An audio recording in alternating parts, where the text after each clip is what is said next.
5 crores is not easy vote ಅವನಿಗೆ ಬಿದ್ದಿರೋದು, ಹನುಮಂತಗೆ ಬಿದ್ದಿರೋದು, and he deserves it. Hanumantha ಬಿಟ್ಟು ಬೇರೆ ಯಾರನ್ನೇ ವಿನ್ ಆಗಿದ್ದಿದ್ರು ಖುಷಿ ಆಗ್ತಾ ಇತ್ತು ಅಂತ ಅಮ್ಮ ಹೇಳಿದ್ದಾರೆ. ನಮ್ಮ ಅಮ್ಮಂಗೆ ಏನಂತಂದ್ರೆ ಹನುಮಂತ ಹೆಂಗ್ ಒಳಗಿದ್ದಾನೆ ಅನ್ನೋದು ಗೊತ್ತಿರ್ಲಿಲ್ವಲ್ಲ ಅವ್ರಿಗೆ. ನನ್ನ ಜೊತೆಗೆ ತಾನೇ ಇದ್ದಿದ್ದು ಹನುಮಂತ. ಭವ್ಯ ಅವರು ನಿಮಗೆ ಫ್ರೆಂಡಾ ಗರ್ಲ್ ಫ್ರೆಂಡಾ? ನೀವು ನಿಜವಾಗ್ಲೂ ಭವ್ಯಾಗೆ ಪ್ರಪೋಸ್ ಮಾಡಿದ್ರಾ ಅಂತ? ಯಾಕಂದ್ರೆ ಚೈತ್ರಾ ಕುಂದಾಪುರ ಅವರು ಹೊರಗಡೆ ಬಂದ್ಮೇಲೆ ಹೇಳ್ತಾರೆ ನೀವು ಪ್ರಪೋಸ್ ಮಾಡಿದ್ದೀರಾ, ಆ್ಯಂಡ್ ಪ್ರಪೋಸ್ ಮಾಡಿದ್ಮೇಲೆ ಅವ್ರ ಜೊತೆಗೂ ಕೆಲವೊಂದು ವಿಚಾರಗಳನ್ನ ಹಂಚ್ಕೊಂಡಿದ್ರಿ ಅಂತ. ಸೊ ಭವ್ಯ ಅಕ್ಕ ದಿವ್ಯಾ ಅವರು ಬಿಗ್ ಬಾಸ್ ಮನೆಗೆ ಬಂದಾಗ ಡೆಫಿನೆಟ್ಲಿ ತುಂಬಾನೇ ರೇಗಿಸ್ತೀರಾ. ಭವ್ಯ ಕೂಡ ಹೊರಗಡೆ ಹೋಗಿ ಮಾತುಕತೆ ಮಾಡೋಣ ಅಂತೆಲ್ಲ ಹೇಳ್ತಿರ್ತಾರೆ. ಇದೇನು ವಿಷಯ? ಅವಳು ಫಸ್ಟ್ ಡೇ ಇಂದನೂ ಅದನ್ನ ಹೇಳ್ತಾಳೆ, ನಮ್ಮ ಅಕ್ಕ ಇದ್ದಾಳೆ, ನಿಂಗೆ ಕರೆಕ್ಟಾಗಿ ಸೂಟ್ ಆಗ್ತಾಳೆ, ನಮ್ಮ ಅಕ್ಕನ ನೋಡು ಹಂಗೆ ಹಿಂಗೆ ಅಂತ. ಅಂದ್ರೆ ಇದು ಲವ್ ಮ್ಯಾಟ್ರು ಅಂತಾನೇನೆ ಅದು ವೈರಲ್ ಆಗಿರೋದು. ಅದು ವೈರಲ್ ಆಗಿದ್ದು ನಿಜ. ಹಾಯ್ ಹಲೋ ನಮಸ್ಕಾರ, ವಿಜಯ ಕರ್ನಾಟಕ ವೆಬ್ಗೆ ಸ್ವಾಗತ. ನಾನು ಹರ್ಷಿತಾ. ಬಿಗ್ ಬಾಸ್ ಕನ್ನಡ 11 ಕಾರ್ಯಕ್ರಮದಲ್ಲಿ ತ್ರಿವಿಕ್ರಮ್ ವಿನ್ನರ್ ಆಗ್ಬೋದು ಅಂತ ಹಲವರು ಭಾವಿಸಿದ್ರು. ಆದ್ರೆ ತ್ರಿವಿಕ್ರಮ್ಗೆ ಸಿಕ್ಕಿದ್ದು 2ನೇ ಸ್ಥಾನ. ರನ್ನರ್ ಅಪ್ ಆಗಿರುವ ತ್ರಿವಿಕ್ರಮ್ ತಮ್ಮ ಬಿಗ್ ಬಾಸ್ ಜರ್ನಿಯನ್ನ ಹಂಚ್ಕೊಳ್ಳೋದಕ್ಕೆ ಇಂದು ನಮ್ಮೊಂದಿಗಿದ್ದಾರೆ. ಬನ್ನಿ ಅವ್ರು ಏನ್ ಹೇಳ್ತಾರೆ ಅಂತ ಕೇಳೋಣ. ಹಲೋ ಸರ್, ಹೇಗಿದ್ದೀರಾ? ಹಾಯ್, ತುಂಬಾನೇ ಚೆನ್ನಾಗಿದ್ದೀನಿ. ಇವತ್ತಿಗೆ 2ನೇ ದಿನ. ಜನದ ರೆಸ್ಪಾನ್ಸು ತುಂಬಾನೇ ಖುಷಿಯಾಗಿದೆ. ಹೇಗಿತ್ತು ಸರ್ ಬಿಗ್ ಬಾಸ್? ತುಂಬಾನೇ ಚೆನ್ನಾಗಿತ್ತು. ಆ್ಯಂಡ್ ಹೊಸದಾಗಿರೋ ಪ್ರಪಂಚ ಆ್ಯಂಡ್ ಹೊಸ ವಿಷಯಗಳು and the journey was super. ಏನೂ ಮೈಂಡಲ್ಲಿ ಇರಲಿಲ್ಲ ಆ್ಯಂಡ್ ರಿಸಲ್ಟು ಎಕ್ಸ್ಪೆಕ್ಟ್ ಮಾಡಿರಲಿಲ್ಲ. ಆ್ಯಂಡ್ ಅಂದರೆ ರಿಸಲ್ಟ್ ಅಂತಂದರೆ ನಾನು ಆ ವೇದಿಕೆ ತನಕ ಹೋಗ್ತೀನಿ ಸುದೀಪ್ ಅಣ್ಣನ ಕೈಯಲ್ಲಿ ಅಂತ ಎಕ್ಸ್ಪೆಕ್ಟ್ ಮಾಡಿರಲಿಲ್ಲ. And I was working for it. ಅದಕ್ಕೋಸ್ಕರ ಕೆಲಸ ಮಾಡ್ತಿದ್ವಿ. ಆ್ಯಂಡ್ ಅದಾಯಿತು, ಅದ್ರ ಬಗ್ಗೆ ಖುಷಿ ಇದೆ. ನೀವು ವಿನ್ನರ್ ಆಗ್ತೀರಾ ಅಂತ ಎಷ್ಟೋ ಜನ ಭಾವಿಸಿದ್ರು, ಆದ್ರೆ ವಿನ್ನರ್ ಆಗೋದ್ರಲ್ಲಿ ಜಸ್ಟ್ ಮಿಸ್ ಆಗೋಯ್ತಲ್ಲ ಅಂತ. ಜಸ್ಟ್ ಮಿಸ್ ಅಂತ ಏನಿಲ್ಲ ಮೇಡಮ್. ಹೂ ಡಿಸರ್ವ್ಸ್ ಅವ್ರಿಗೆ ಕಪ್ ಸಿಗುತ್ತೆ ಅಂತ ಅನ್ನೋದಿತ್ತು. ಯಾಕಂದರೆ ನಮ್ಗೆ ಒಳಗಿರ್ಬೇಕಾದ್ರೆ ಜನಗಳ ಒಪಿನಿಯನ್ ಏನು ಅಂತ ನಮಗೆ ಗೊತ್ತಾಗಲ್ಲ. ಆ್ಯಂಡ್ ವೀಕೆಂಡಲ್ಲಿ ಏನು ಬರುತ್ತೆ, ಅಣ್ಣ ಏನು ಮಾತಾಡ್ತಾರೆ ಅದೇ ಒಪಿನಿಯನ್ಸ್ ನಮಗೆ ಗೊತ್ತಾಗೋದು. ಆ್ಯಂಡ್ ಜನಗಳಿಗೆ ಗೆಲ್ಲಬೇಕು ಅಂತಿತ್ತು. ಆ್ಯಂಡ್ ಅವ್ರ ಮನಸ್ಸನ್ನ ಗೆದ್ದಿದ್ದೀನಿ. ನನಗೆ ಅದ್ರ ಬಗ್ಗೆ ತುಂಬಾನೇ ಖುಷಿ ಇದೆ. ವಿನ್ನರ್ಗೆ ಸಿಕ್ಕಿರೋದು 5 ಕೋಟಿ ಪ್ಲಸ್ ವೋಟ್ಸ್. ನಿಮಗೆ 2 crore ಪ್ಲಸ್ ವೋಟ್ ಸಿಕ್ಕಿದೆ. ಖಂಡಿತವಾಗ್ಲೂ 2 crore ಪ್ಲಸ್ ವೋಟ್ಸ್ ಅಂತೂ ಸುಲಭ ಅಂತೂ ಅಲ್ವೇ ಅಲ್ಲ. 2 crores ವೋಟ್ ಏನು ಸಿಕ್ಕಿದೆ, ಅವರೆಲ್ಲರೂ ಪ್ರತಿದಿನ ನನ್ನ ನೋಡಿ ಇವ್ನು ಗೆಲ್ಲಬೇಕು ಅಂತ ವೋಟ್ ಹಾಕಿರೋ ಅಂಥದ್ದು. ಆ್ಯಂಡ್ ಅವ್ರ ಟೈಮಿಗೆ, ಅವ್ರ ಪ್ರೀತಿಗೆ ನಾನು ಯಾವತ್ತೂ ಚಿರಋಣಿಯಾಗಿರ್ತೀನಿ. And 5 crores is not easy vote ಅವನಿಗೆ ಬಿದ್ದಿರೋದು, ಹನುಮಂತಗೆ ಬಿದ್ದಿರೋದು. And he deserves it. And ಅವನು ಅದಕ್ಕೆ ಗೆದ್ದಿದ್ದಾನೆ. ವಿನ್ನರ್ ಆಗೋದಕ್ಕೆ ನಿಮ್ಗೆ 3 ಕೋಟಿ ಅಷ್ಟು ವೋಟ್ಸ್ ಮೈನಸ್ ಆಯ್ತು. ಯಾವ ಕಾರಣಕ್ಕೆ ಮೈನಸ್ ಆಗಿರಬಹುದು ಅಂತ ನಿಮ್ಗೆ ಅನ್ಸುತ್ತೆ? ಮೈನಸ್ ಅಂತ ನಾನು ತಗೊಳ್ಳಲ್ಲ. ಯಾಕಂದರೆ ದ ಜರ್ನಿ ಇಸ್ ಬಿಗ್. 120 ದಿನ ಜರ್ನಿ ಏನಿತ್ತು ನನ್ನದು ತುಂಬ ದೊಡ್ಡದಾಗಿತ್ತು. ಆ್ಯಂಡ್ ನನ್ನ ಮೆಂಟಾಲಿಟಿಗೆ, ನನ್ನ ವ್ಯಕ್ತಿತ್ವಕ್ಕೆ, ನನ್ನ ಕ್ಯಾರೆಕ್ಟರಿಸ್ಟಿಕ್ಸ್ಗೆ 120 ದಿನ ಅಲ್ಲಿ ಆ್ಯಂಡ್ ಇದ್ದು ಜಯಿಸ್ಕೊಂಬಂದಿರೋದೇ ದೊಡ್ಡ ವಿಷಯ. ನಂಗೆ ಅದೇ ಕಪ್ ಸಿಕ್ದಂಗೆ. ಏನು ಫಸ್ಟ್ ಎಂಟ್ರಿ ಆಗಿದ್ವಿ ಆ್ಯಂಡ್ ಎಕ್ಸಿಟ್ ಆಗೋವರೆಗೂ ಇದ್ದೀವಿ. ಅಂದರೆ ಡೋರ್ ಓಪನ್ ಮಾಡಿ ಎಲ್ಲರೂ ಆಚೆ ಕರ್ಕೊಂಬರ್ಬೇಕಾದ್ರೆ ಸುದೀಪಣ್ಣ ಎಲ್ಲಿದ್ವು ಅಲ್ಲಿವರೆಗೂ ಇದ್ದೀವಿ. ನನಗೆ ಅದೇ ದೊಡ್ಡ ಗೆಲುವು. ಅದಕ್ಕಿಂತ ದೊಡ್ಡದಿನ್ ಯಾವುದೂ ಇಲ್ಲ. ಹನುಮಂತ ವಿನ್ನರ್ ಆಗಿರೋದ್ರ ಬಗ್ಗೆ ನಿಮ್ಗೆ ಏನ್ ಅನ್ಸುತ್ತೆ ಸರ್? ಯಾಕಂದ್ರೆ ಈಗ ವೀಕ್ಷಕರದ್ದು ರಿಯಾಕ್ಷನ್ ನೋಡಿದ್ರೆ ಕೆಲವೊಬ್ರು ಏನ್ ಹೇಳ್ತಿದ್ದಾರೆ ಅಂತಂದ್ರೆ, ಬಡ ಹುಡುಗ, ಸಿಂಪತಿಯಿಂದ ಜನ ವೋಟ್ ಹಾಕಿದ್ದಾರೆ, ಸಿಂಪತಿಯಿಂದ ಗೆಲ್ಸಿದ್ದಾರೆ, ಹಳ್ಳಿ ಹುಡುಗ ಅಂತೆಲ್ಲ ಹೇಳ್ತಾರೆ. ನಿಮ್ಮ ಒಪಿನಿಯನ್ ಏನು? ಅದೆಲ್ಲ ಸಿಂಪತಿ ಅಂತೆಲ್ಲ ವೋಟ್ ಎಲ್ಲ ಬಂದಿಲ್ಲ ಅವನಿಗೆ. ಆ್ಯಂಡ್ ತುಂಬ ಚೆನ್ನಾಗಿ ಆಡಿದ್ದಾನೆ ಅಂತಲೇ ಅವನಿಗೆ ವೋಟ್ ಬಿದ್ದಿರೋದು. ಆ್ಯಂಡ್ ಅವ್ನ ಆಟ ಅವ್ನು ಆಡಿದ್ದಾನೆ. ಸೊ ಅದರಲ್ಲೆಲ್ಲ ಅವ್ನಿಗೆ ಸಿಂಪತಿಯಿಂದ ವೋಟ್ ಬಿತ್ತು, ಅದಕ್ಕೋಸ್ಕರ ನನಗೆ ಕಡಿಮೆ ಆಯಿತು, ನನಗೆ ಆ ಥರದ್ದೆಲ್ಲ ಏನೂ ಫೀಲಿಂಗ್ ಇಲ್ಲ. ಯಾಕಂದರೆ ಮನೇಲಿ ಇರಬೇಕಾದ್ರೆ ಎಲ್ಲರೂ ಈಕ್ವಲ್ಲೇ. ಬಿಗ್ ಬಾಸ್ ಮನೇಲಿ ನೀವು ದೊಡ್ಡವರು ನಾವು ಚಿಕ್ಕವರು ಅಂತ ಏನಿರಲ್ಲ. ಅವ್ರವ್ರ ಕಷ್ಟಗಳು ಅವ್ರವ್ರ ಜರ್ನಿಗಳಿಂದನೇ ಬಂದಿರ್ತಾರೆ. ಆ್ಯಂಡ್ ಆ ಮನೇಲಿ ಉಳ್ಕೋಬೇಕು ಅಂತಲೇ ಎಲ್ಲರೂ ಆಟ ಆಡ್ತಿರ್ತಾರೆ. ಆ್ಯಂಡ್ ಆ ಆಟದಲ್ಲಿ ಹನುಮ ಗೆದ್ದಿದ್ದಾನೆ ಅಷ್ಟೇ. ನಾನಂತೂ ಅದನ್ನು ಕನ್ಸಿಡರೂ ಮಾಡಲ್ಲ. ಸಿಂಪತಿ ಅವನು ಇದರಿಂದ ಬಂದಿದ್ದು. No, I don't consider that. ತುಂಬ ಚೆನ್ನಾಗಿ ಆಟ ಆಡಿರೋದಕ್ಕೆ ಅವ್ನ ಮುಗ್ಧತೆಗೆ ವೋಟ್ ಬಿದ್ದಿದೆ ಅಷ್ಟೇ. ಕೆಲ ವೀಕ್ಷಕರ ರಿಯಾಕ್ಷನ್ ಹೇಗಿದೆ ಅಂತಂದ್ರೆ, ತ್ರಿವಿಕ್ರಮ್ ಡೇ 1 ಇಂದಾನು ಬಿಗ್ ಬಾಸ್ ಮನೆಯಲ್ಲಿದ್ರು. ಟಾಸ್ಕ್ಗಾಗಿ ಬರೀ ಬೆವರೆಲ್ಲ ರಕ್ತ ಕೂಡ ಹರಿಸಿದ್ದಾರೆ. ಅವ್ರು ಗೆಲ್ಬೇಕಿತ್ತು, ಆದ್ರೆ ತ್ರಿವಿಕ್ರಮ್ ಅವರ ಪರಿಶ್ರಮಕ್ಕೆ ತಕ್ಕ ಪ್ರತಿಫಲ ಸಿಗ್ಲಿಲ್ಲ ಅನ್ನೋದು ಕೆಲವರ ಒಪಿನಿಯನ್. ನೀವೇನ್ ಹೇಳ್ತೀರಾ? ಎಂಡ್ ಆಫ್ ದ ಡೇ ಅದೇ ಹೇಳಿಲ್ವಾ, ಅವ್ರ ಒಪಿನಿಯನ್ನೇ ಅದು. ನಮಗೆ ಏನು ಸೋಷಿಯಲ್ ಮೀಡಿಯಾದಲ್ಲಿ ಕೇಳಿಸ್ಕೊತಾ ಇದ್ದೀವಿ, ಹೊರಗಡೆ ಜನಗಳ ಬಾಯಲ್ಲಿ ಕೇಳಿಸ್ಕೊತಾ ಇದ್ದೀವಿ. And it's an opinion.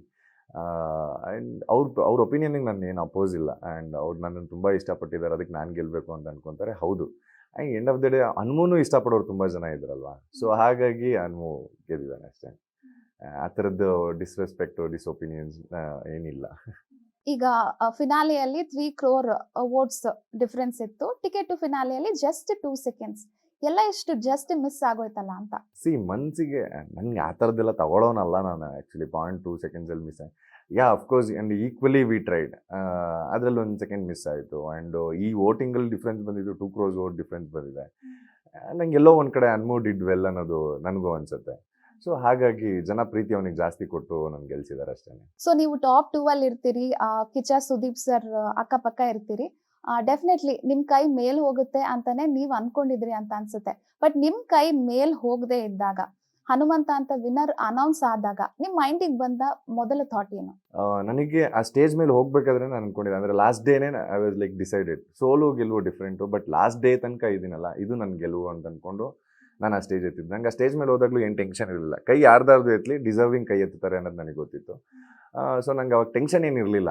ನಾನು ಗೆದ್ದರೆ ನನಗೂ ತುಂಬ ಖುಷಿ ಇದೆ ಅನ್ನೋದೊಂದಿತ್ತು. ಆ್ಯಂಡ್ ನಾನು ಏನು ಮಾಡ್ಕೊಂಬಂದಿದ್ದೀನಿ ಮನೆಗೆ ಅದ್ರ ಪ್ರತಿಫಲ ಅಂತ ಅನ್ಕೋಣ ಅಂತ. ಆ್ಯಂಡ್ ಹನುಮನು ಅದೇ ಥರನೂ ಬಂದವನು. ಜಸ್ಟ್ 3 weeksಗೆ ಬಂದು ಅವ್ನು ಏನಿದೆ ಪರ್ಫಾರ್ಮೆನ್ಸ್ ತೋರಿಸಿ ಅವ್ನು ಇಂಡಿವಿಜುವಲಿ ಆಟ ಆಡಿ ಅವ್ನು ಗೆದ್ದಿದ್ದಾನೆ. ಬೇಜಾರು ಅನ್ನೋದಕ್ಕಿಂತ ಕಪ್ ಸಿಗಲಿಲ್ಲ ಅನ್ನೋದೊಂದಿದೆ ನನಗೆ. ಆ್ಯಂಡ್ ಆಚೆ ಬಂದಿದ ತಕ್ಷಣ ಆ ಕಪ್ಪು ಮತ್ತೆ ಸಿಕ್ತು ಅನ್ನೋದು ಒಂದು ಒಪಿನಿಯನ್ ಇದೆ. ಯಾಕಂದರೆ ಆಚೆ ಬಂದು ಗೇಟ್ ಓಪನ್ ಮಾಡಿ ನಾನು ಆಚೆ ಬರ್ತಿದ್ದಂಗೆ ಜನ ಅಷ್ಟು ಪ್ರೀತಿ ಕೊಟ್ಟರು ನನಗೆ. ತುಂಬ ಚೆನ್ನಾಗಿ ಆಡಿದ್ರಿ, ಟಾಸ್ಕ್ ಮಾಸ್ಟರ್ ಅಂತಂದರು, ಮಾಸ್ಟರ್ ಮೈಂಡ್ ಅಂತ ಅಂದರು, ಸ್ಟ್ರಾಟಜಿ ಕಿಂಗ್ ಅಂತ ಅಂದರು, ಗೇಮ್ಗಳನ್ನೆಲ್ಲ ತುಂಬ ಚೆನ್ನಾಗಿ ಆಡಿದ್ರಿ ಅಂತಂದರು, ನಿಮ್ಮದು ಎಲ್ಲ ಸ್ವ್ಯಾಗ್ಗಳು ಇಷ್ಟ ಆಯಿತು, ನೀವು ಇದ್ದಿದ್ದ ರೀತಿ ಇಷ್ಟ ಆಯಿತು, ನಿಮ್ಮ ತ್ಯಾಗದ ಗುಣ ಇಷ್ಟ ಆಯಿತು. ಸೊ ಅವ್ರವ್ರ ಒಪಿನಿಯನ್ಸ್ ಎಲ್ಲ ಕೇಳಿದಾಗ ಎಸ್ ಅಫ್ಕೋರ್ಸ್ ನಮಗೆ ಬೇಕಾಗಿದ್ದೇ ಇದು, ನನಗೆ ಬೇಕಾಗಿದ್ದಿದ್ದು ಎಂಡ್ ಆಫ್ ದ ಡೇ. ನನಗೆ ಅದು ಸಿಕ್ತು ಅಂತ ತುಂಬಾ ಖುಷಿ ಆಯಿತು ಮೇಡಮ್ ನನಗೆ. ಅಮ್ಮ ಏನಂದ್ರೆ ಸರ್ ಬೇಜಾರಾಗಿದ್ದಾರಾ? ಎಂಡ್ ಆಫ್ ದ ಡೇ ಎಲ್ಲ ತಾಯಿಯಂದಿರ್ಗೂ ಅವ್ರ ಮಕ್ಳು ಗೆಲ್ಲಬೇಕು ಅನ್ನೋದಿರುತ್ತೆ. ಆ್ಯಂಡ್ ಆ 120 ದಿನ ಒಳಗೆ ಏನು ನಾವು ಕಳೆದಿದ್ದೀವಿ ಅನ್ನೋದು ಮಾತ್ರ ನಮಗೆ ಗೊತ್ತಿರುತ್ತೆ. ಆ್ಯಂಡ್ ಸ್ವಲ್ಪ ಡಿಸಪಾಯಿಂಟ್ಮೆಂಟ್ ಇದೆ. ಅವ್ರ ದೇವ್ರ ಅಡಿಕೆಗಳೆಲ್ಲ ಕಟ್ಕೊಂಡು ಮಗ ಗೆಲ್ಲಿ ಅಂತ ಪೂಜೆ ಮಾಡಿದ್ದೆಲ್ಲ ಇದೆ. ಸ್ವಲ್ಪ ಡಿಸಪಾಯಿಂಟ್ ಇದೆ. ಬಟ್ ಜನ ಇಷ್ಟು ಪ್ರೀತಿ ಮಾಡಿ ಇಷ್ಟು ಹಂಚ್ಕೊಳ್ಳೋದನ್ನ ನೋಡಿ ಅವ್ರಿಗೆ ಖುಷಿ ಇದೆ ಮೇಡಮ್. ಹನುಮಂತ ಬಿಟ್ಟು ಬೇರೆ ಯಾರನ್ನೇ ವಿನ್ ಆಗಿದ್ದಿದ್ರು ಖುಷಿ ಆಗ್ತಾ ಇತ್ತು ಅಂತ ಅಮ್ಮ ಹೇಳಿದ್ದಾರೆ. ನಮ್ಮ ಅಮ್ಮಂಗೆ ಏನಂತಂದ್ರೆ ಹನುಮಂತು ಹೆಂಗ್ ಒಳಗಿದ್ದಾನೆ ಅನ್ನೋದು ಗೊತ್ತಿರ್ಲಿಲ್ವಲ್ಲ ಅವರಿಗೆ. ನನ್ನ ಜೊತೆಗೆ ತಾನೇ ಇದ್ದಿದ್ದು Hanumanthu is so simple. And ಯಾರ ತಂಟೆಗೂ ಹೋದವನಲ್ಲ, ಆ್ಯಂಡ್ ಯಾರ ಬಗ್ಗೆನೂ ಕೂತ್ಕೊಂಡು ಹಿಂದೆ ಮಾತಾಡ್ದವನಲ್ಲ. ಅವನ ಆಟ ಆಯಿತು, ಅವನಾಯಿತು, ಅಚ್ಚುಕಟ್ಟಾಗಿ ಅವ್ನ ಜಾನಪದ ಗೀತೆಗಳಾಯಿತು, ಹಾಡಾಯಿತು ಅಂತಿದ್ದವನು. ಸೊ ಅವನಿಗೆ ಬಂದಿದ್ದು ನನಗೆಲ್ಲೋ ಬೇಜಾರಿಲ್ಲ ಮೇಡಮ್. ಅಂದರೆ being a sports person, being a sportiveness ಆಗಿ ತೊಗೊಳ್ಳೇಬೇಕಾಗುತ್ತೆ. ಅಷ್ಟು ಡಿಫ್ರೆನ್ಸಲ್ಲಿ ಬಂದಿರೋ ನಾನು ಎಲ್ಲಿ ನನ್ನ ಬದಲು ಅವನಿಗೆ ಬಂದ್ಬಿಡ್ತಲ್ಲ ನನ್ನ ಬೇಜಾರು ನನಗಿಲ್ಲ. ಆ್ಯಂಡ್ ಅಫ್ಕೋರ್ಸ್ ಹನುಮನ್ ತಾಯಿ ಆಗಿದ್ರು ನಾನು ಗೆದ್ದಾಗಲೂ ಅವರು ಮೇ ಬಿ ಆ ಮಾತು ಬಂದಿರೋದು ಏನೋ ಗೊತ್ತಿಲ್ಲ.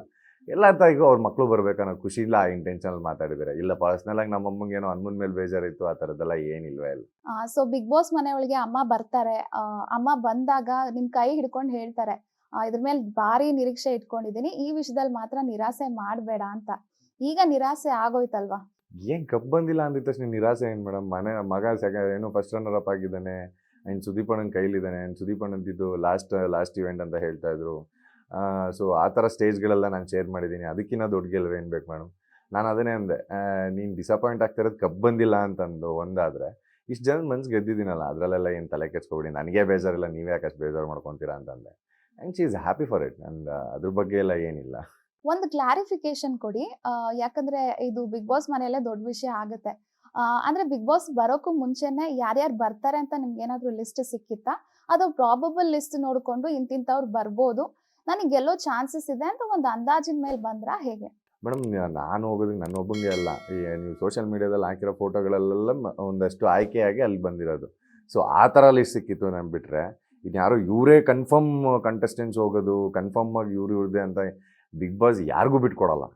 ಆ್ಯಂಡ್ ಕೊನೆ ತನಕನೂ ಆ ಸೀಕ್ರೆಸಿ ಅವ್ರು ಮೇಂಟೈನ್ ಮಾಡ್ತಾರೆ. ಸೊ ಆ ಥರದ್ದು ಯಾವುದು ನನಗೆ ಸಿಕ್ಕಿಲ್ಲ. ಆ್ಯಂಡ್ ನಿಮಗೆ ಗೊತ್ತಾದರೂ ಏನು ಗೊತ್ತಾ, ಒಳಗೆ ಹೋಗಿದ್ದು ಒಂದಿನ ಗೊತ್ತಾಗುತ್ತೆ ಅಷ್ಟೇ. 2ನೇ ದಿನ 3ನೇ ದಿನ ಹಿಂದಿಂದ ಬಿಗ್ ಬಾಸ್ ಮಾತು ಮತ್ತು ಅಲ್ಲಿ ಕೊಡೋ ಚಟುವಟಿಕೆ ಟಾಸ್ಕ್ಗಳನ್ನ ಇಟ್ಕೊಂಡು ಆಡೋಕ್ಕೆ ಹೊರತು ಇನ್ಯಾವುದೋ ನನ್ನ ತಲೆಯಲ್ಲೇನೋ ಇದೆ ಆ ಥರ ಆಟಾಡೋಕೆ ಆಗೋದೇ ಇಲ್ಲ. ತ್ರಿವಿಕ್ರಮ್ ಅಂದ್ರೆ ಟಾಸ್ಕ್ ಮಾಸ್ಟರ್ ಅಂತ ಎಲ್ರು ಹೇಳ್ತಾರೆ ಬಿಗ್ ಬಾಸ್ ಮನೆಯಲ್ಲಿ. ಯಾಕಂದ್ರೆ ಯಾವುದೇ ಟಾಸ್ಕ್ ಬಂದ್ರೂ ನೀಟಾಗಿ ಕ್ರ್ಯಾಕ್ ಮಾಡ್ತೀರಾ. ಬಟ್ ಕೆಲವೊಂದು ಟಾಸ್ಕ್ ಅಲ್ಲಿ ತಗೊಂಡ್ರೆ ನೀವೇ ಒಂಥರ ಫಿಕ್ಸಿಂಗ್ ಮಾಡ್ಕೊಳ್ಳೋ ತರ ಅಂಡ್ ಒಪ್ಪಂದ ಮಾಡ್ಕೊಳ್ಳೋ ತರ ಇರುತ್ತೆ. ಇದೆಲ್ಲೋ ವೀಕ್ಷಕರಿಗೆ ಸ್ವಲ್ಪ ಇಷ್ಟ ಆಗ್ಲಿಲ್ಲ. ತ್ರಿವಿಕ್ರಮ್ ಸಿಂಗಲ್ ಸಿಂಹ ತರ ಆಡ್ಬೋದಿತ್ತಲ್ವಾ ಅಂತಾನು ಒಪಿನಿಯನ್ ಇದೆ. ಇದಕ್ಕೇನು ಹೇಳ್ತೀರಾ? ಅಲ್ಲೇನಾಗುತ್ತೆ ಗೊತ್ತಾ, ಕೆಲವು ಸತಿ ಒಳಗಡೆ ನಾವು ಆಡ್ತಾ ಇರ್ಬೇಕಾದ್ರೆ ಒಂದಷ್ಟು ನಾನು ಅವ್ರ ಹತ್ರ ಹೋಗಿ ಮಾತಾಡಲೇಬೇಕಾಗಿರುತ್ತೆ. ಅದು ಫಸ್ಟ್ ಭವ್ಯ ನಾನು ಇರಬೇಕಾದ್ರೆ ಕ್ಯಾಪ್ಟನ್ಸಿ ಟಾಸ್ಕಲ್ಲಿ ನಾನು ಅದನ್ನ ಹೇಳ್ತೀನಿ. ಮಂಜನಾ ಬಂದುಬಿಟ್ಟು ನಮ್ಮ 3 ಜನ ನಾಮಿನೇಟ್ ಮಾಡಬೇಡ ಅಂತ ಹೇಳ್ತಾರೆ. ನಾನು ಅದಕ್ಕೆ ಹೇಳ್ತೀನಿ, ಅಣ್ಣ ನಿಮ್ಮ 3 ಜನ ನಂಗೆ ಟಾರ್ಗೆಟೇ ಅಲ್ಲ ಅಂತ ಹೇಳ್ತೀನಿ. ಆ ಕನ್ವರ್ಸೇಷನ್ಲಿ ಆಗಿದ್ದೇನೆ, ನೀನು ನನಗೆ ಗೆಲ್ಸು, ನಾನು ನಿಂಗೆ ಏನು ಬೇಕು ನಿಂಗೆ ಕ್ಯಾಪ್ಟನ್ಸಿ ಟಾಸ್ಕಿಗೆ ನಾನು ಹೆಲ್ಪ್ ಮಾಡ್ತೀನಿ ಅಂತ ಹೇಳ್ತೀನಿ. ಈ ವಿಷಯಗಳು ಮಾತಾಡ್ತೀವಿ. ಅದರಲ್ಲಿ ನನಗೆ ನೀವು 3 ಜನ ಇಲ್ಲ ಅಂದಿದ್ದು, ನೀವು 3 ಜನ ನಾನು ಏನು ಟಾರ್ಗೆಟೇ ಮಾಡಿಲ್ಲ ನಾನು. ಯಾಕಂದರೆ ಅದ್ರ ಹಿಂದಿನ ವೀಕಲ್ಲಿ ಟಾರ್ಗೆಟ್ ನಾಮಿನೇಷನ್ ಬಗ್ಗೆ ಒಂದಷ್ಟು ಜನ ಮಾತಾಡಿರ್ತಾರೆ. ನಾನು ಆ ಥರ ಯಾರನ್ನೂ ಟಾರ್ಗೆಟ್ ಮಾಡಲ್ಲ ಅನ್ನೋ ಇಂಟೆನ್ಷನ್ ಇತ್ತು. ಆ್ಯಂಡ್ ನೀನು ನನಗೆ ಸಪೋರ್ಟಿವ್ ಆಗಿದೆಯಾ, ನಾನು ನಿನಗೆ ಕ್ಯಾಪ್ಟನ್ಸಿ ಟಾಸ್ಕಲ್ಲಿ ಸಪೋರ್ಟ್ ಮಾಡ್ತೀನಿ ಅನ್ನೋದಿತ್ತು ಅಷ್ಟೇ. ಸಪೋರ್ಟ್ ಅಂದರೆ ನಿನ್ನ ಬದಲು ನಾನು ಆಡ್ಕೊಡ್ತೀನಿ ಈ ಥರದ್ದೆಲ್ಲ ಏನಿರಲಿಲ್ಲ. ನೀನು ಆಡ್ಬೇಕಾದ್ರೆ ನಾನು ಸಪೋರ್ಟ್ ಮಾಡ್ತೀನಿ ಅನ್ನೋದು ಮಾತ್ರ ಇತ್ತು. ಸೊ ಹಾಗಾಗಿ ಆ ಒಪ್ಪಂದ ಅಂತಾನೆ. ಸೊ ಅದನ್ನು ವೀಕೆಂಡಲ್ಲೂ ಕೂಡ ಡಿಸ್ಕಷನ್ ಆಯಿತು. ಆವಾಗ ಕ್ಲಾರಿಟಿ ಸಿಕ್ತು. ಆ್ಯಂಡ್ ಇದರಲ್ಲಿ ಬಾಲ್ ಗೇಮಲ್ಲಿ ನಾನು ಆಟ ಆಡಿದ್ದೀನಿ ಇಷ್ಟು ದಿನ, ನಾನಂತೂ ಬಿಟ್ಕೊಡಲ್ಲ, ನಾನಂತೂ ನಾಮಿನೇಟ್ ಆಗಲ್ಲ, ಇನ್ನು ನಿನಗೆ ಬಿಟ್ಟಿದ್ದು ನೀನು ಹೆಂಗೆ ಮಾತಾಡ್ಕೊತೀಯೋದು, ನಾನಂತೂ ಯಾರನ್ನೂ ಬಿಟ್ಕೊಡಲ್ಲ ಅಂತ ಈ ಥರ ಮಾತಾಡ್ಕೊಂಡಿದ್ದು. ಇಲ್ಲ ನಾನು ನೀವು ಇಬ್ಬರೇ ಕೂತ್ಕೊಂಬೋಣ, ಇನ್ನು ಯಾರು ಬರ್ತಾರೋ ಅವ್ರನ್ನ ಮಾತ್ರ ಕಳ್ಸೋಣ, ಈ ಥರ ಒಪ್ಪಂದ ಆಗಿಲ್ಲ. ಆ ಥರ ಮಾತಾಡ್ಕೊಳ್ಳೋಕ್ಕೂ ಆಗಲ್ಲ. ಅದು ಎಂಡ್ ಸ್ಟೇಜ್ ಬೇರೆ.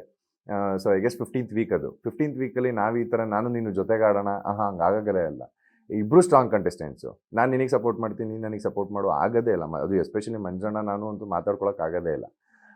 ಆ ಟೈಮಲ್ಲಿ ಮಾತಾಡ್ಕೊಂಡಿದ್ದು ನಾನಿದು, ಅಣ್ಣ ನಾನು ನನ್ನ ಆಟ ಆಡ್ತೀನಿ, ನಾನು ಇಷ್ಟು ದಿನದಿಂದ ಆಟ ಆಡ್ಕೊಂಡು ಬಂದಿದ್ದೀನಿ, ಸೊ ನಾನಂತೂ ಉಳ್ಕೊಳ್ಳೋದಕ್ಕೆ ಪ್ರಯತ್ನ ಪಡ್ತೀನಿ, ನಾನು ಬಿಟ್ಕೊಡಲ್ಲ ಅಂತ ಹೇಳಿ. ಹೌದು ಚಿನ್ನ, ನಾನು ಬಿಟ್ಕೊಡಲ್ಲ ಅಂತಂದರು. ಸೊ ಈ ಒಪ್ಪಂದ ಆಯ್ತು ಅಷ್ಟೇ, ಬಿಟ್ಟರೆ ನಾನು ನೀವು ಜೊತೆಗೆ ಸೇರ್ಕೊಂಡು ಆಡೋಣ ಅನ್ನೋದಾಗಿರಲಿಲ್ಲ.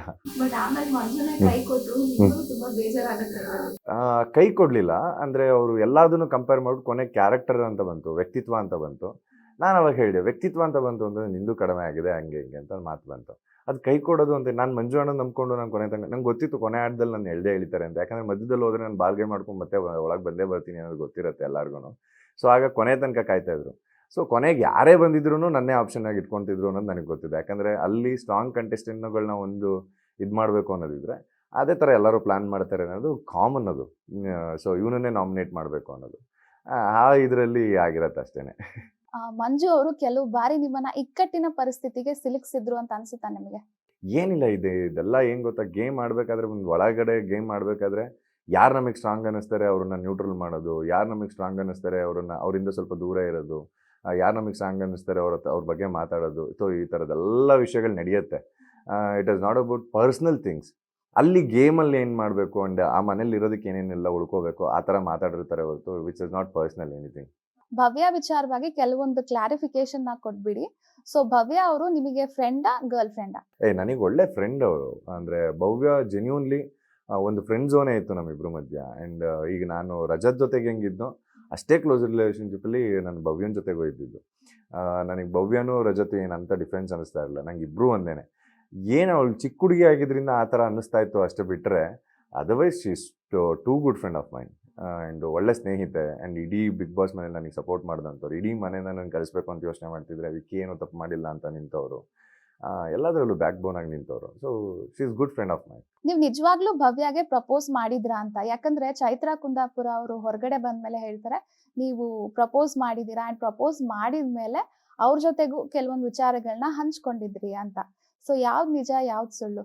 ಪ್ರಪೋಸ್ ಅನ್ನೋ ಥರದ್ದೆಲ್ಲ ಏನಾಗಿಲ್ಲ. ಇವನ್ ನೀವು ಭವ್ಯ ಕರ್ಸ್ ಕೇಳಿದ್ರು ಅಷ್ಟೇ, ನಾವು ಯಾವುದೋ ವಿಷಯದ ಬಗ್ಗೆ ಮಾತಾಡ್ತಿರ್ತೀವಿ, ಅಲ್ಲಿ ಆ ಟಾಪಿಕ್ ಬರುತ್ತೆ. ಸೊ ಅವಾಗ ನಾನು ಹೇಳಿದ್ದು ಅದನ್ನು. ನಾನು ಆ ಥರ ಅದನ್ನೇ ಹೇಳಿದೆ. ನಾನು ಭವ್ಯಾಗೆ ನಾನು ಆ ಥರ ಹೇಳಲೇಬೇಕು, ಇಲ್ಲ ಭವ್ಯ ಜೊತೆಗೆ ನಾನು ಆ ಥರ ಕಮಿಟ್ ಆಗಲೇಬೇಕು ಅನ್ನೋದಾಗಿದ್ದರೆ ನಾನು ಬೇರೆ ಥರನೇ ಎಲ್ಲರ ಮುಂದೆನೂ ಕರ್ಕೊಂಬಂದು ಹೇಳ್ತಾ ಇದ್ದೆ. ಸೈಡಲ್ಲೋ ಕರ್ಕೊಂಬಂದು ಹೇಳೋ ಅಂತ ಇದೇನು ನನಗಿರಲಿಲ್ಲ. ಅಷ್ಟು ಧೈರ್ಯ ಇಲ್ದವನು ಏನು ನಾನಾಗಿರಲಿಲ್ಲ. ಏನಾದರೂ ಎಕ್ಸ್ಪ್ರೆಸ್ ಮಾಡಬೇಕು ಅಂದಿದ್ರೆ ಭವ್ಯಾಗೆ ನಾನು ನೇರವಾಗೇ ಎಕ್ಸ್ಪ್ರೆಸ್ ಮಾಡ್ತಾಯಿದ್ದೆ. ಆ್ಯಂಡ್ ಈ ಥರ ವಿಷಯಗಳೆಲ್ಲ ಏನಿರಲಿಲ್ಲ ನನ್ನ ಮಧ್ಯ. ಇನ್ನು ಚೈತ್ರಕ್ಕ ಯಾವ ಇದರಲ್ಲಿ ಹೇಳಿದ್ದಾರೆ ಅಂತ ನನಗೆ ಗೊತ್ತಿಲ್ಲ. ಆ ಇಂಟರ್ವ್ಯೂ ನೋಡಿದ್ರೆ ನನಗೆ ಗೊತ್ತಾಗುತ್ತೆ. ನಿಮ್ಮಿಬ್ರು ಮಾತುಕತೆ ಕೂಡ ಒಂದು ಪ್ಲೇ ಆಗಿತ್ತು. ಅಂದ್ರೆ ಒಪ್ಕೊಳ್ತೀಯಾ ಇಲ್ವಾ ಅಂತ ನೀವ್ ಕೇಳೋದು, ಅಂಡ್ ಗೆದ್ ಬಂದ್ರೆ ಒಪ್ಕೊಳ್ತೀನಿ ಅಂತ ಅವ್ರು ಹೇಳ್ತಾರೆ. ಅಂದ್ರೆ ಇದು ಲವ್ ಮ್ಯಾಟ್ರು ಅಂತಾನೇನೆ ಅದು ವೈರಲ್ ಆಗಿರೋದು. ಬಟ್ ಅಷ್ಟಕ್ಕೂ ನೀವ್ ಯಾವ ವಿಷಯದ ಬಗ್ಗೆನೆ ಮಾತಾಡ್ತಿದ್ರಿ? ಅದು ಲವ್ ಮ್ಯಾಟ್ರೇನಾ, ಪ್ರಪೋಸ್ ವಿಚಾರನೇನಾ, ಏನದು? ಅದು ವೈರಲ್ ಆಗಿದ್ದು ನಿಜ. ನಾವು ಅಲ್ಲಿ ಮಾತಾಡ್ತಿದ್ದಿದ್ದು ಬೇರೆ ವಿಷಯ, ಅವ್ರದ್ದೇನೋ ಪರ್ಸ್ನಲ್ ಬೇರೆದೇನೋ ಹೊರಗಡೆದ್ರ ಬಗ್ಗೆ ಮಾತಾಡ್ತಾಯಿದ್ರು. ಸೊ ನಾನು ಅವಾಗ ಈ ಥರ ಇದ್ದರೆ ಈ ಥರದ್ದು ಒಪ್ಕೊತಿದ್ದ, ಬೇರೆ ವಿಷಯದ ಬಗ್ಗೆನೇ. ಅಲ್ಲಿ ಲವ್ ವಿಷಯನೂ ಇರಲಿಲ್ಲ, ಮ್ಯಾರೇಜ್ ವಿಷಯನೂ ಇರಲಿಲ್ಲ, ಏನೂ ಇರಲಿಲ್ಲ. ನಾನಲ್ಲಿ ಅವ್ರನ್ನ ಬೇರೆದು ವಿಷಯನೇ ಮಾತಾಡಿಸ್ತಾ ಇದ್ದಿದ್ದು. ಸೊ ಅದು ಹಂಗೆ ಪೋಟ್ರೆ ಆಗಿದೆ ಅಷ್ಟೇ, ಬಿಟ್ಟರೆ ನಥಿಂಗ್ ಪರ್ಸ್ನಲ್. ಅಂದರೆ ನಾನೇನೋ ಭವ್ಯಾಗೆ ಪ್ರಪೋಸ್ ಮಾಡಿ, ನಾನು ಹಂಗೆ ಭವ್ಯಾಗೆ ಪ್ರಪೋಸ್ ಮಾಡಬೇಕು ಅಂದರೆ ಆ ಥರ ಮೂಲಲ್ಲಿ ಕೂತ್ಕೊಂಡು ಯಾಕೆ ಮಾತಾಡ್ತಿದ್ದೆ ನಾನು? ಆ ಥರದ್ದೆಲ್ಲ ಏನಿಲ್ಲ. We are very close friends and ಎಲ್ಲ ವಿಚಾರಗಳನ್ನೂ ಶೇರ್ ಮಾಡ್ಕೊತಾ ಇದ್ವಿ, ಎಲ್ಲ ವಿಚಾರಗಳನ್ನೂ ಆರಾಮಾಗಿ ಮಾತಾಡ್ತಾ ಇದ್ವಿ.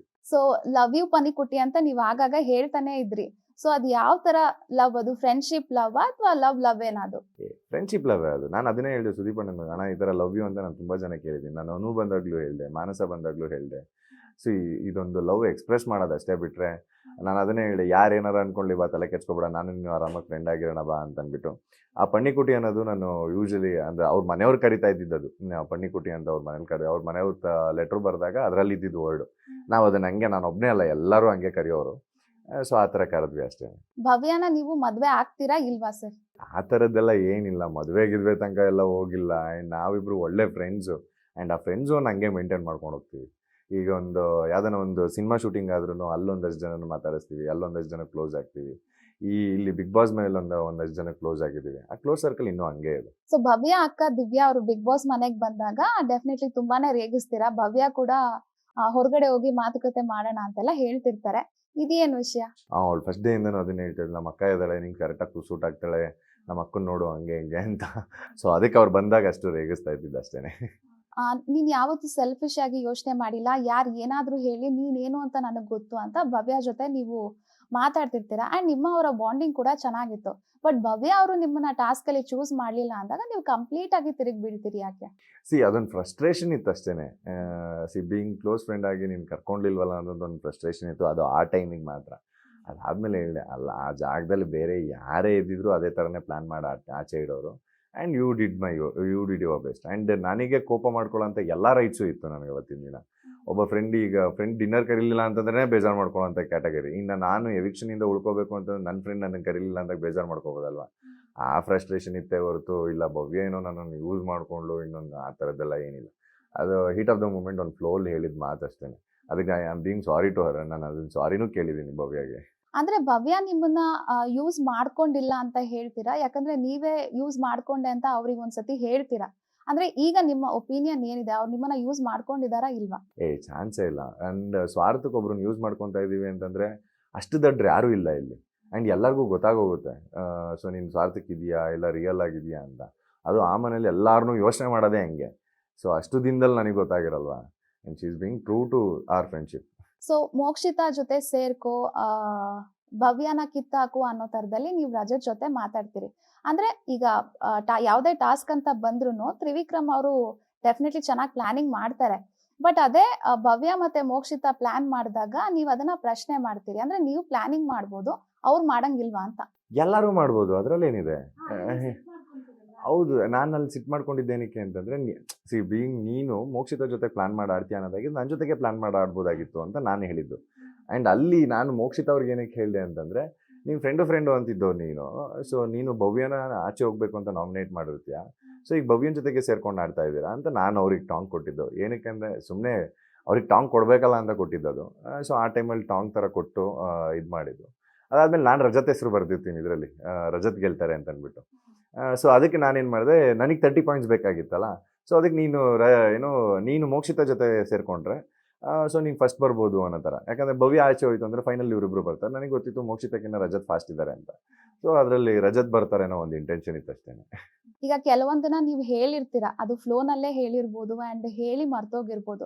ಬಟ್ ಅದನ್ನ ನೀವು ಒಪ್ಕೊಂಡಿದ್ದಿದ್ರೆ ಚೆನ್ನಾಗಿರ್ತಿತ್ತು. ಒಪ್ಕೊಳ್ದೇ ಇದ್ದಾಗ ತ್ರಿವಿಕ್ರಮ್ ಎಲ್ಲೋ ಒಂದ್ ಕಡೆ ಸುಳ್ಳು ಹೇಳ್ತಿದ್ದಾರೆ ಅನ್ನೋದೊಂದು ಮೈನಸ್ ಆಯ್ತಾ ಅಂತ? ಇಲ್ಲ, ಅಂದರೆ ನಾನು ಕೆಲವು ಕಡೆ ಎಲ್ಲ ನಾನು ತುಂಬ ಸತಿ ಒಪ್ಕೊಂಡಿದ್ದೀನಿ. ನಾನು ಕೆಟ್ಟ ಮಾತಾಡಿದ್ದೀನಿ, I am being very sorry ಅಂತ. ನಾನು ಯಾರನ್ನ ನಮ್ಮ ಗೌತಮಿ ಅವ್ರ ಹತ್ರ ನಾನು ಸಾರಿ ಕೇಳಿದ್ದೀನಿ, ತುಂಬ ಜನದ ಹತ್ರ, ಚೈತ್ರಕ್ಕನ ಹತ್ರ ಎಲ್ಲ, ಮೋಕ್ಷಿತ ಅವ್ರ ಹತ್ರ. ಬಟ್ ನಾನು ಆ ಪರ್ಟಿಕ್ಯುಲರ್ ವರ್ಡ್ ಯಾವುದು ಹೇಳ್ತಾ ಇದ್ದೀರಲ್ಲ, ನಾನು ಅದು ಕೆಲವೊಂದೊಂದು ನಾನು ನೆನಪಿರಲಿಲ್ಲ. ನನಗೆ ಅದು ಹಂಗಾಗಿ ನಾನು ಅವ್ರ ಹತ್ರ ಹೋಗಿ ನಾನು ಸಾರಿ ಕೇಳಿಲ್ಲ. ನಾನು ಮಾತಾಡಿದ್ದೀನಿ ಇಲ್ವೋ, ಮಾತಾಡಿಲ್ದಲೇ ಹೋದ್ರೆ ನಾನು ಯಾಕೆ ಸಾರಿ ಕೇಳಿ ನಾವು ಇದರಲ್ಲಿ ನಾನು ಮಾತಾಡಿಲ್ಲ ಅಂತ ಹೇಳಿದ್ನೆ ಹೊರತು.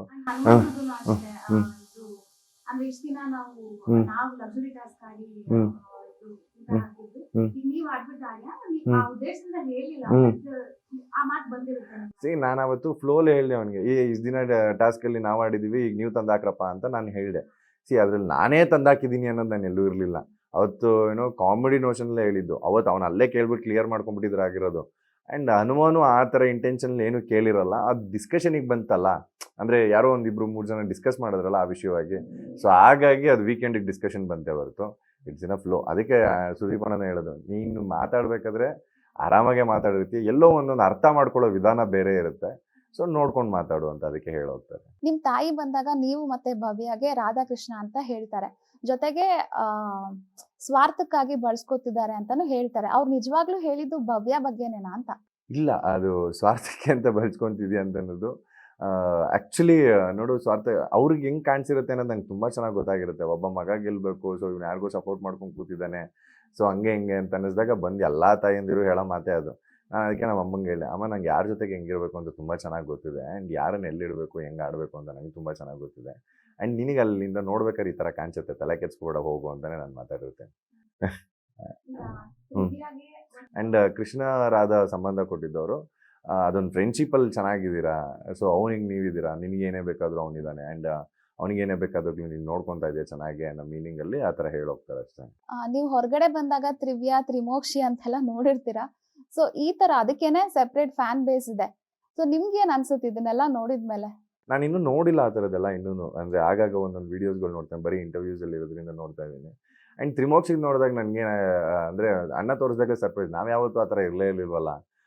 ನಾವು ಬರೀ ಗುಡ್ ಮಾರ್ನಿಂಗ್ ಗುಡ್ ನೈಟ್ ಈ ಥರ ಒಂದು ವೈಬ್ಸಲ್ಲೇ ಇದ್ವಿ, ಮ್ಯಾಕ್ಸಿಮಮ್ ಕೂತ್ಕೊಂಡು ಏನು ಅಂಥ ಡಿಸ್ಕಷನ್ಸ್ಗಳು ಏನು ನಡೆದಿಲ್ಲ.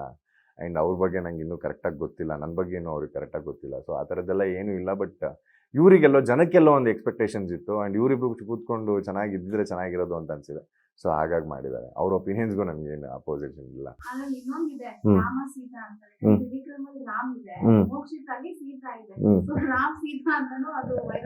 ಅದೇ ಅವ್ರು ಮಾಡಿದ್ದಾರೆ, ನನ್ಗೆ ಅದ್ರ ಬಗ್ಗೆ ಇದಿಲ್ಲ, ಬೇಜಾರಿಲ್ಲ. ಆ್ಯಂಡ್ ನಾವಿಬ್ರು ಯಾವತ್ತೂ ಆ ಥರ ಇರಲಿಲ್ಲ. ಸಿಕ್ದಾಗ ಹಾಯ್ ಬಾಯ್, ಹೌದಾ, ಹ್ಞೂ ಸರಿ, ಏನಿದೆ ಅದನ್ನ ಜನರಲ್ ಟಾಕ್ಸ್ ಮಾತ್ರ ಮಾತಾಡ್ತಿದ್ವಿ ಅಷ್ಟೇ. ಮೋಕ್ಷಿತಾಗೆ ನೀವು ಫ್ಯಾನ್ ಬಾಯ್ ಅಂತೆಲ್ಲ ಹೇಳಿದ್ರಿ. ನಾನು ಅವ್ರ ಸೀರಿಯಲ್ ನೋಡಿದ್ದೆ, ಅಂದರೆ ಈ ಲಾಕ್ಡೌನಲ್ಲೆಲ್ಲ ಅವ್ರ ಸೀರಿಯಲ್ ತುಂಬ ಬರೋದು, ನಮ್ಮ ಅಮ್ಮ ನೋಡೋರು, ಸೊ ಹಾಗಾಗಿ ಅದನ್ನ ನೋಡಿದ್ದೆ. ಅಂಡ್ ಚೆನ್ನಾಗಿ ಮಾಡ್ತಾ ಇದ್ರು ಕೂಡ. ನಾನು ಅದನ್ನ ಹೇಳಿ, ನಿಮ್ಮ ಸೀರಿಯಲ್ ನಾನು ನೋಡಿದ್ದೀನಿ ಆ್ಯಂಡ್ ನನಗೆ ತುಂಬ ಇಷ್ಟ ಆಗಿದ್ರಿ, ಸೊ ಅದಕ್ಕೆ I am a fan of yours ಅಂತ ಹೇಳಿದ್ದೆ ಅವ್ರಿಗೆ. ಸೊ ಮೋಕ್ಷಿತಾ ಅಂತಂದ್ರೆ 10 ವಾರ ಅಂತ ನೀವೇನೆ ಮುಂಚೆ ಒಂದು ಒಪಿನಿಯನ್ ಇರುತ್ತೆ ನಿಮಗೆ. ಬಟ್ ಮೋಕ್ಷಿತಾ ಫಿನಾಲೆವರೆಗೂ ಬಂದ್ಬಿಟ್ರು. ಅವ್ರು ಈಸಿಯಾಗಿ ಫಿನಾಲೆವರೆಗೂ ಬಂದ್ರು ಅಂತ ನಿಮಗೆ ಅನ್ಸುತ್ತಾ? ಮೇಡಮ್, ನನಗೆ ಈಸಿಯಾಗಿ ಬಂದರು ಅಂತ ಎಲ್ಲೂ ಅನಿಸಿಲ್ಲ. ಅವ್ರವ್ರ ಎಫರ್ಟ್ಗಳನ್ನ ಹಾಕಿದ್ದಾರೆ, ಒಂದು ಗೇಮ್ಗಳು ಚೆನ್ನಾಗಿ ಆಡ್ಕೊಂಡು ಬಂದಿದ್ದಾರೆ.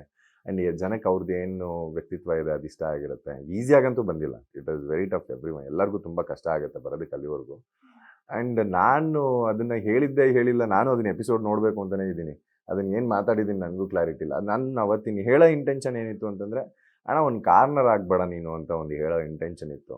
ಸೊ ನಿನಗೆ ಅವ್ರ ಅವಶ್ಯಕತೆ ಇಲ್ಲ ಅಂತ ಒಂದು ಹೇಳೋ ಇಂಟೆನ್ಷನ್ ಇತ್ತು. ನಿನಗೆ ಇಲ್ಲಿ ತುಂಬ ಜನ ಇದ್ದೀವಿ, ನಾವುಗಳಿದ್ದೀವಿ, ಸೊ ನಮಗೆಲ್ಲ ನಿಮ್ಮ ಜೊತೆಗಿದ್ರೆ ತುಂಬ ಚೆನ್ನಾಗಿರುತ್ತೆ ಅಂತ ಹೇಳೋ ಇಂಟೆನ್ಷನ್ ಇತ್ತು. ನಾನು ಅವರಿಬ್ಬರನ್ನ ಬೇಗ ಕಳಿಸ್ಬೇಕು, ಇಲ್ಲ ಅವರೇನೋ ಡಲ್ಲು, ಈ ಥರದ್ದೆಲ್ಲ ನನಗೇನಿರಲಿಲ್ಲ. ನಾನು ಅವತ್ತು ಹೇಳಬೇಕಾಗಿದ್ದ ಇಂಟೆನ್ಷನ್ ಮಂಜಣ್ಣಂಗೆ, ಸೊ ನಿನಗೆ ಇಲ್ಲಿ ಮಧ್ಯ ಬರ್ಬೇಕಣ್ಣ ಇನ್ನು ನೀನು, ಆ ಥರ ಹೇಳೋ ಇಂಟೆನ್ಷನ್ಲಿ ಹೇಳಿದ್ದೀನಿ ಅಷ್ಟೇ. ಅಪ್ಪನನ್ನ ತುಂಬಾನೇ ಮಿಸ್ ಮಾಡಿಕೊಳ್ತಿದ್ರಿ ಬಿಗ್ ಬಾಸ್ ಮನೆಯೊಳಗೆ. ಸೊ ಅಪ್ಪನ ಬಗ್ಗೆ ಹೇಳಿ. ತಂದೆನ ಮಿಸ್ ಮಾಡ್ಕೊತಾ ಇರೋದಂತೂ ನಿಜ. ಅಂದರೆ ನಾನು ಚಿಕ್ಕ ಹುಡುಗ ಆಗಿದ್ದಾಗ ತಂದೆ ಏನು ಮಾಡ್ತಿದ್ರು ಅಂತ ಗೊತ್ತಾಗಲ್ಲ, ನಮ್ಮದೇ ಜವಾಬ್ದಾರಿಗಳು ಬಂದಾಗ ತಂದೆ ಏನು ಮಾಡ್ತಾಯಿದ್ರು ಅಂತ ಅರ್ಥ ಆಗುತ್ತೆ. ಸೊ ಅವರು ಹೋದಾಗಿಂದ ತುಂಬ ಮಿಸ್ ಮಾಡ್ಕೊಂಡಿರೋದಂತೂ ನಿಜ. ಆ್ಯಂಡ್ ಈ ಟೈಮಲ್ಲೆಲ್ಲ ಈ ಸಕ್ಸಸ್ನ ನೋಡೋಕೆ ಅವ್ರು ಇರಬೇಕಾಗಿತ್ತು, ಇದ್ದಿದ್ರೆ ಇನ್ನೂ ಚೆನ್ನಾಗಿರೋದು. ಈಗ ಅವ್ರನ್ನ ರೆಸ್ಟಿಂಗ್ ಬಿಟ್ಬಿಟ್ಟು ನಾನು ನೋಡ್ಕೊಳ್ಳೋಂಥ ಟೈಮು, ಸೊ ಅಲ್ಲಿ ಇಲ್ವಲ್ಲ ಅನ್ನೋದೊಂದು ಬೇಜಾರಿದೆ. ಅಪ್ಪನಿಗೆ ಏನಾಗಿತ್ತು ಸರ್? ಆಕ್ಸಿಡೆಂಟ್ ಆಗಿತ್ತು, ಲಾರಿ ಓಡಿಸ್ತಾ ಇದ್ರು, lorry to lorry head accident ಆದಾಗ ಎಕ್ಸ್ಪೈರ್ ಆಗಿದೆ. So sorry. ಅಂದ್ರೆ ಅಪ್ಪ ಇದ್ದಿದ್ರೆ ಈ ಒಂದು ಸನ್ನಿವೇಶದಲ್ಲಿ, ಇಂಥ ಒಂದು ದೊಡ್ಡ ವೇದಿಕೆ ಮತ್ತೆ ಜನರ ಪ್ರೀತಿ, ಈ ಒಂದು ಸನ್ನಿವೇಶ ಅಪ್ಪ ಇದ್ದಿದ್ರೆ ಎಷ್ಟು ಹೆಮ್ಮೆ ಪಟ್ಟಿರೋರು? ತುಂಬ ಹೆಮ್ಮೆ ಪಟ್ಟಿರೋರು. ಈಗ ಮಗ ಆ ಸ್ಟೇಜಿಗೆ ಬರ್ತಾ ಇದ್ದಾನೆ, ಆ್ಯಂಡ್ ತುಂಬ ಕಷ್ಟಪಟ್ಟು ಸಾಕಿರೋರು, ಆ್ಯಂಡ್ ಅವ್ರು ನೋಡಿದ್ರೆ ಅದಕ್ಕಿಂತ ಗರ್ವ ಇನ್ನೇನಿರೋದು. ನಾನು ಅದನ್ನು ಬೇರೆಯವ್ರ ಫ್ಯಾಮಿಲಿಗಳಲ್ಲಿ ನೋಡಿದೆ. ಈಗ ರಜತ್ ಅವ್ರ ತಂದೆ ಆಗಿರ್ಬೋದು, ಇಲ್ಲ ನಮ್ಮ ಮನ್ಮು ಅವ್ರ ತಂದೆ ಆಗಿರ್ಬೋದು, ಇಲ್ಲ ಭವ್ಯ ಅವ್ರ ತಂದೆ ಆಗಿರ್ಬೋದು. ಭವ್ಯ ಅವ್ರ ಬಗ್ಗೆ ಮಾತಾಡಿದಂಥ ರೀತಿಗಳು, ಭವ್ಯ ಅವ್ರ ತಂದೆ in fact he is very proud of our is daughter, ತುಂಬ ಪ್ರೌಡ್ ಇದ್ದಾರೆ ಅವ್ರ ಬಗ್ಗೆ. ಇನ್ನು ಬೇರೆಯವರು ಮೋಕ್ಷಿತ್ ಅವ್ರ ತಂದೆ ಅವ್ರು ಬಂದಿದ್ದಾಗ ಆಗಿರ್ಬೋದು, ನಮ್ಮ ಮಂಜಣ್ಣನ ತಂದೆ ಬಂದಾಗ ಆಗಿರ್ಬೋದು, ಸೊ ಅವರೆಲ್ಲ ತುಂಬ ಪ್ರೌಡ್ ಮೂಮೆಂಟ್ ಫೀಲ್ ಮಾಡಿದ್ರು. ಸೊ ಇದ್ದಿದ್ರೆ ಆ ಥರ ನನ್ನ ತಂದೆನೂ ಪ್ರೌಡ್ ಫೀಲ್ ಆಗಿರೋರು ಅಂತ ಅನಿಸ್ತು ಅಷ್ಟೇ. ಬಿಗ್ ಬಾಸ್ ನಿಮಗೆ ಬರೆದಂತಹ ಪತ್ರದ ಬಗ್ಗೆ ಆ್ಯಂಡ್ ಆ ಪತ್ರದಲ್ಲಿ ಇದ್ದಂಥ ಪದಪುಂಜದ ಬಗ್ಗೆ ನಿಮ್ಗೆ ಎಷ್ಟು ಹೆಮ್ಮೆ ಇದೆ? ನನಗೆ ಅದನ್ನು ನಾನು ಅವ್ರ ಹತ್ರ ಕೇಳಿದ್ದೇನು ಅಂತಂದ್ರೆ, ನನ್ನ ತಂದೆ ಇದ್ದಿದ್ರೆ ಇವತ್ತು ನನ್ನ ತಂದೆಯಿಂದ ಲೆಟ್ರು ಎಕ್ಸ್ಪೆಕ್ಟ್ ಮಾಡ್ತಾ ಇದ್ದೆ, ಇಲ್ಲ ನನ್ನ ತಂದೆನ ಒಳಗೆ ಕಳಿಸಿ ಅಂತ ಕೇಳ್ತಾ ಇದ್ದೆ ಒಂದು ಆಸೆ ಆಗಿ. ಇವತ್ತು ಅವರಿಲ್ಲ, ಬಟ್ ನೀವು ನನಗೆ ಯಾವಾಗ ಈ ಮನೇಲಿ ಬೇಕು ಅನ್ನೋ ಟೈಮಲ್ಲಿ ನನಗೆ ಸಪೋರ್ಟ್ ಮಾಡಿದ್ದೀರಾ, ನನ್ನ ಆಟನ ಕ್ಲೀನಾಗಿ ನೋಡಿದ್ದೀರಾ. ಈಗ ನೀವು 120 ಈ ಜರ್ನಿ ಏನಿದೆ, ಈಗ ನನಗೊಂದು ತಂದೆ ರೂಪದಲ್ಲಿ ನೀವು ಒಂದು ಲೆಟ್ರ್ ಬರೀರಿ ಅಂತ ಕೇಳಿದಾಗ ಈ ಸೋ ಸ್ವೀಟ್. ನಾನು ಏನು ಆಡಿದ್ದೀನಿ, ನಾನು ಏನಿದ್ದೀನಿ, ಅವರು ಏನೂ ಎಸಿಟೇಟ್ ಮಾಡ್ಕೊಂಡಂಗೆ ನನ್ನ ಬಗ್ಗೆ ಬರ್ದು ಕಳಿಸ್ತಾರೆ. It's like a character sheet ನನಗದು. ಸೊ ನನಗೆ ಆ್ಯಕ್ಚುಲಿ ಇನ್ಫ್ಯಾಕ್ಟ್ ಹೇಳಬೇಕು ಅಂದರೆ ಕಪ್ಪಕ್ಕಿಂತ ತುಂಬ ದೊಡ್ಡದು. ಬೆಳಗ್ಗೆಯಿಂದ ಸಂಜೆವರೆಗೂ ನನ್ನನ್ನು ಕ್ಲೀನಾಗಿ ಅಬ್ಸರ್ವ್ ಮಾಡಿರ್ತಾರೆ ಬಿಗ್ ಬಾಸ್ ಟೀಮ್ ಅವರು. ಸೊ ಆ ಲೆಟರ್ ನನಗೆಲ್ಲೋ ತುಂಬ ಇಂಪಾರ್ಟೆಂಟ್ ಅನ್ನಿಸ್ತು. ನಾನು ಹೆಂಗೆ ಆಟ ಆಡಿದ್ದೀನಿ, ಒಂದು ಸಂಬಂಧಗಳನ್ನ ಹೆಂಗೆ ಮೇಂಟೈನ್ ಮಾಡ್ಕೊಂಡು ಹೋಗಿದ್ದೀನಿ, ಅವ್ರು ಅದನ್ನು ಕ್ಲೀನಾಗಿ ಬ್ಯೂಟಿಫುಲ್ಲಾಗಿ ಎಕ್ಸ್ಪ್ಲೈನ್ ಮಾಡ್ತಾರೆ ನನ್ನ ಕ್ಯಾರೆಕ್ಟರ್ ಬಗ್ಗೆ. ನಂಗೆ ಅದೆಲ್ಲೋ ಅವಾಗ ಒಂಥರ ಪ್ರೌಡ್ ಫೀಲಿಂಗ್ ಆಯಿತು. ಎಸ್, ಬಿಗ್ ಬಾಸ್ ಅವರೇ ಇಷ್ಟು ಚೆನ್ನಾಗಿ ಹೇಳಿ ಹೊಗಳ್ತಾ ಇದ್ದಾರಲ್ಲ ಅಂತ. ಸಖತ್ತು ಒಂಥರ ಹೆಮ್ಮೆ. ಆಗ ಜನಗಳ ಮುಂದೆ ಅದನ್ನು ಹೊಗಳಿದ್ದು ಫಸ್ಟ್ ಟೈಮ್ ನಾನು ಜನನ ನೋಡ್ತಾ ಇರ್ತೀನಿ ಅಷ್ಟು ದಿನಗಳಾದಮೇಲೆ. ನಂಗೆ ಒಂಥರ ಪ್ರೌಡ್ ಫೀಲಿಂಗ್ ಅನ್ನಿಸ್ತು ಆ ಟೈಮಲ್ಲಿ. ಅಂಡ್ ನೀವು ಕೂಡ ಯಾರಿಗೇನ್ ಕಮ್ಮಿ ಇಲ್ಲ, ತುಂಬಾ ಚೆನ್ನಾಗೇನೆ ಲೆಟರ್ಸ್ ನ ಬರ್ದಿದ್ರಿ. ಅಂಡ್ ಅದ್ರಲ್ಲಿ ಇದ್ದಂತಹ ಒಂದು ಪದ ಪುಂಜದ ಬಗ್ಗೆ ತುಂಬ ಬುಕ್ಗಳು ಓದಿರೋದ್ರಿಂದ ಮೇ ಬಿ ಆ ಥರ ವರ್ಡ್ಸ್ಗಳು ಬರುತ್ತೇನೋ. ಬಟ್ ನಾನು ಏನೇನು ಬರೆದಿದ್ದೆ ಅಷ್ಟು ಸತ್ಯ. ಅವ್ರ ವ್ಯಕ್ತಿತ್ವದ ಬಗ್ಗೆ ನೋಡಿ, ಯಾಕಂದ್ರೆ 120 ದಿವಸದಿಂದ ನೋಡಿದ್ದೀವಿ ಅವ್ರನ್ನ. ಯಾವುದೋ ಒಂದು ನಾಮಿನೇಷನಿಗೆ ತೊಗೋಬೇಕು ಇಲ್ಲ ಕಳಪೆಗೆ ತೊಗೋಬೇಕು ಅಂತಂದಾಗ ಅವ್ರು ಏನು ತಪ್ಪು ಮಾಡಿದ್ದಾರೆ ಅಂತ ಹುಡುಕಿ ನಾವು ತೊಗೋತಾ ಇದ್ವಿ ಹೊರತು ಹಂಗಂತ ಅವ್ರು ಏನು ಒಳ್ಳೇದೇ ಮಾಡಿರಲಿಲ್ಲ ಅಂತೇನಿಲ್ಲ. ಎಲ್ಲರೂ ಅಲ್ಲಿದ್ದವ್ರು ಎಲ್ಲರೂ ಅವ್ರವ್ರ ಎಫರ್ಟ್ ಹಾಕಿ ಮಾಡ್ತಾಯಿದ್ರು. ನಂಗೆ ಮಂಜುಣ್ಣಂದಾಗಲಿ ಈಗ ತುಂಬ ಒಳ್ಳೆತನ ಕಾಣಿಸಿತ್ತು. ಅವ್ರಿದ್ದಂಥ ರೀತಿ, ಅವ್ರು ನೋಡ್ಕೊತಿದ್ದಂಥ ರೀತಿ ಎಲ್ಲರೂ. ನನಗೆ ರಜತ್ತು ತುಂಬ ಗೋಲ್ಡನ್ ಹಾರ್ಟೆಡ್ ಮನುಷ್ಯ ಅಂತ ಅನ್ನಿಸ್ತು. ಭವ್ಯ ಶೀಸ್ ಸ್ವೀಟ್ ಹಾರ್ಟ್ ಅವಳು. ಸೊ ಅವಳೆಲ್ಲರನ್ನೂ ನೋಡ್ಕೊತಿದ್ದ ರೀತಿ, ನನ್ನ ಜೊತೆಗಿದ್ದಂಥ ರೀತಿ. ಮೋಕ್ಷಿತ್ ಅವರು ಅಷ್ಟೇ, ಅವ್ರು ಹಾಡು ಹೇಳ್ತಾ ಇದ್ದಿದ್ದು, ಅವರಿದ್ದಂಥ ರೀತಿ. ನಂಗೆ ಹನುಮೂನು ಅಷ್ಟೇ, ಎಲ್ಲೂ ಯಾರ ಹತ್ರನೂ ಗಲಾಟೆ ಮಾಡ್ಕೊಂಡಂಗೆ ಸಿಂಪಲ್ಲಾಗಿ ಆ ಗೇಮ್ನ ಆಟ ಆಡ್ತಿದ್ದಂಥದ್ದು. ನನಗೆ ಇವರೆಲ್ಲರ ಬಗ್ಗೆನೂ ಅಷ್ಟೇ ಒಳ್ಳೆ ಒಪಿನಿಯನ್ ಇದ್ದಿದ್ದರಿಂದ ಆ ಲೈನ್ಸ್ಗಳು ಬಂತು ಅಷ್ಟೇ. ಇಲ್ಲ ನಾವು ಫೇಕ್ ಆಗೋ ಆ ಥರ ಲೈನ್ಸ್ಗಳನ್ನ ತರೋಕ್ಕಾಗಲ್ಲ ಒಂದು ಲೆಟರ್ ಮೇಲೆ. ನಂಗೆ ಅದ್ರ ಬಗ್ಗೆ ಖುಷಿ ಇದೆ. ಡೆಫಿನೆಟ್ಲಿ ನಿಮ್ ಲೆಟರ್ಸ್ ಎಲ್ಲ ಚೆನ್ನಾಗಿತ್ತು. Thank you so much. ನಿಮ್ಗೆ ಅನ್ಸುತ್ತೆ ಹೈಯೆಸ್ಟ್ ಸಂಭಾವನೆ ಕೊಟ್ಟಿರೋದು? ಇಲ್ಲ, ನನಗೆ ಎಷ್ಟು ಸಂಭಾವನೆ ಆ ಥರದ್ದೇನಿಲ್ಲ. ನಾನು ಮಿನಿಮಮ್ ಆಗಿ ತೊಗೊಂಡಿದ್ದು. ಇದಕ್ಕೇನು ಬೇಸಿಕ್ ಆಗಿ ಒಬ್ಬ ಏನು ತೊಗೋಬೇಕೋ ಅಷ್ಟೇ ತೊಗೊಂಡಿದ್ದು. ಇದರ ಹೈಯೆಸ್ಟ್ ಅಂತ ಎಲ್ಲ ಏನಿಲ್ಲ. ಬಿಕಾಸ್ ನಾನು ಏನು ವರ್ಕ್ ಮಾಡ್ತಿಲ್ದಿದ್ರಿಂದ ಒಂದು 4 ವರ್ಷ ಯಾವುದು ಪ್ರಾಜೆಕ್ಟ್ ಅಂಥದ್ದು ಕೈ ಹಿಡಿದಿಲ್ದಿದ್ರಿಂದ ನಾರ್ಮಲಾಗಿ ತೊಗೊಂಡೋಗಿದ್ದು. ನನಗೇನು ಹೈಯೆಸ್ಟ್ ಅಂತ ಏನು ಕೊಟ್ಟಿಲ್ಲ. ಪ್ರೈಸ್ ಮನಿ 15 lakhs ಸಿಕ್ಕಿದೆ. ಸೊ ಏನ್ ಪ್ಲಾನ್ ಇದೆ ಅದ್ರಲ್ಲಿ, ಏನ್ ಮಾಡ್ಬೇಕು ಅಂತ? ಆ ಥರದ್ದೆಲ್ಲ ಏನಿಲ್ಲ ಮೇಡಮ್. ಇನ್ನೂ ಏನು ಆ ಥರದ್ದೇನು ಪ್ಲ್ಯಾನ್ ಮಾಡ್ಕೊಂಡಿಲ್ಲ ನಾನು. ಏನಿದೆ ಅಂತಂದರೆ ಈಗ ನಂದೊಂದಷ್ಟು ಏನು ಸಾಲಗಳಿತ್ತು, ಸೊ ಅದನ್ನೆಲ್ಲ ಕ್ಲಿಯರ್ ಮಾಡಬೇಕು ಅಂತಿದೆ. ಆ್ಯಂಡ್ ಇನ್ನೂ ಒಂದಷ್ಟಿದೆ. ಇನ್ನೂ ಕೆಲಸ ಮಾಡಿಬಿಟ್ಟು ಅದನ್ನೆಲ್ಲ ತೀರ್ಸ್ಕೊಂಡು ಒಂದು ಸಿಂಪಲ್ ಲೈಫ್ ಲೀಡ್ ಮಾಡಬೇಕು ಅನ್ನೋ ಒಂದು ಪ್ಲ್ಯಾನ್ ಇದೆ ಅಷ್ಟೇ. ಬಿಗ್ ಬಾಸ್ ಮುಗೀತು ಸರ್, ಮುಂದೇನು? ಇನ್ನೂ ಗೊತ್ತಿಲ್ಲ. ಅಂದರೆ ಈಗ ಜಸ್ಟ್ ಒನ್ ಡೇ ಆಗಿದೆ ಬಂದ ಆಚೆ. ಏನು ಒಂದಷ್ಟು ಇಂಟರ್ವ್ಯೂಸ್ಗಳಿದೆ. ಈಗ ನಾನು ಹೆಂಗೆ ಫೀಲ್ ಮಾಡ್ತಾ ಇದ್ದೀನಿ ಅಂತ ನಿಮ್ಮ ಮುಖಾಂತರ ಜನಕ್ಕೆ ತಿಳಿಸ್ಬೇಕು. ಆ್ಯಂಡ್ ಈ ಕ್ಯಾರೆಕ್ಟರ್ ಎಲ್ಲೆಲ್ಲಿ ಸೂಟ್ ಆಗುತ್ತೆ ಅಂತ ಒಂದಷ್ಟು ಡಿರೆಕ್ಟರ್ಸ್ಗಳು ಯೋಚನೆ ಮಾಡ್ತಾರೆ.